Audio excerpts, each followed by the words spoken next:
Serial ಬರ್ತಿದೆ ಯಾವುದೋ ಅದ್ರ ಸಬ್ಜೆಕ್ಟ್ ಬಿಟ್ಬಿಡಿ, ಹ್ಮ್, ಏನಾದ್ರು ಇರಲಿ ಸಬ್ಜೆಕ್ಟ್, ಹ್ಮ್. ಸೀರಿಯಲ್ ಬರ್ತಿದೆ ಜನ ನೋಡಬೇಕು ಹ್ಮ್.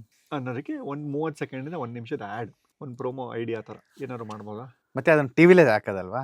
ಹಾಂ ಹೌದು. ಈ ಆ್ಯಡ್ ಟಿವಿಲಿ ಹಾಕೋದು. ನಾವು ಕ್ವಾಲಿಟಿ ನೋಡಿ ಡಿಸೈಡ್ ಮಾಡ್ತೀವಿ ಅದೆಲ್ಲ ಹಾಕೋದು. okay, ಟಿವಿಗೆ ಹಾಕ್ಬೋದಾ, ಮೊಬೈಲಲ್ಲೇ ಕಳಿಸ್ಬೋದಾ?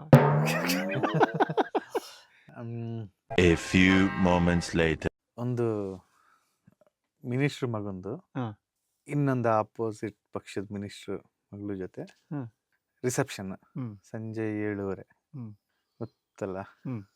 ಹಿಂಗೆ ಸ್ಟೇಜ್ ಮೇಲೆ ಹಾಕಿದ್ರೆ ಫೋಟೋಗ್ರಾಫರು ಅವರಿಬ್ಬರೇ ಇದ್ದಾರೆ, ಹ್ಮ್. ಗೆಸ್ಟ್ಗಳಿಲ್ಲ, ಎಲ್ಲ ಇದೆ. ಹ್ಮ್. RCB CSK ಮ್ಯಾಚ್ ಹ್ಮ್. ಕ್ಲೋಸ್ ಅಪ್, ಹ್ಮ್. ಬೌಲರ್ ರೋಡ್ ಬರ್ತಾ ಇದ್ದಾನೆ, ಹ್ಮ್. ಬ್ಯಾಟ್ಸ್ಮನ್ ಮಾಡ್ತಾ ಇದ್ದಾನೆ, ಹ್ಮ್. ಹೊಡಿತಾನೆ, RCB ಪ್ಲೇಯರ್ 6 ಹೊಡಿತಾನೆ. ನೋಡಿದ್ರೆ ಗ್ರೌಂಡ್ ಬರೀ ಖಾಲಿ. 25 ಖಾಲಿ ಇಲ್ಲ.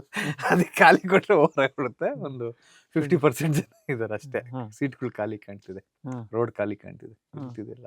ಏನಕ್ಕೆ ಅಂದ್ರೆ ಆ ಸೀರಿಯಲ್ ಟಿವಿಲಿ ಬರ್ತಿದೆ ಅಂತ ಆ ಟೈಮಲ್ಲಿ. ಪ್ರೀತಿಯ ಜಿ ಕನ್ನಡದ ಮುಖ್ಯಸ್ಥರೇ, ಕಲರ್ಸ್ ಕನ್ನಡದ ಮುಖ್ಯಸ್ಥರೇ, ಉದಯ ವಾಹಿನಿಯ ಮುಖ್ಯಸ್ಥರೇ, ಸ್ಟಾರ್ ಸುವರ್ಣ ಮುಖ್ಯಸ್ಥರೇ, ದಯವಿಟ್ಟು ಈ ಥರ ಐಡಿಯಾಗಳು ನಿಮ್ಗೆ ಏನಾದ್ರು ಬೇಕಂದರೆ ಸಿಂಪಲ್ ಸೋನಿ ಅವ್ರನ್ನ ಕಾಂಟ್ಯಾಕ್ಟ್ ಮಾಡಿ. ಪ್ರೋಮೋ ಶೂಟ್ ಮಾಡೋ ಪ್ರೊಡಕ್ಷನ್ ಕಾಸ್ಟಲ್ಲಿ 10% ನನಗೂ ನನ್ನ ಸಂಸಾರ ಉಳಿಯೋದಕ್ಕೂ ಕೂಡ ನೀವು ನೀಡಬೇಕಾಗಿ ನಾವು ಪ್ರಾರ್ಥನೆ ನಾನು ಫ್ರೀ ಮಾಡ್ಕೊಡ್ತೀನಿ, ನನ್ನ ಸಿನಿಮಾಗಳು ತಗೊಳ್ಳಿ.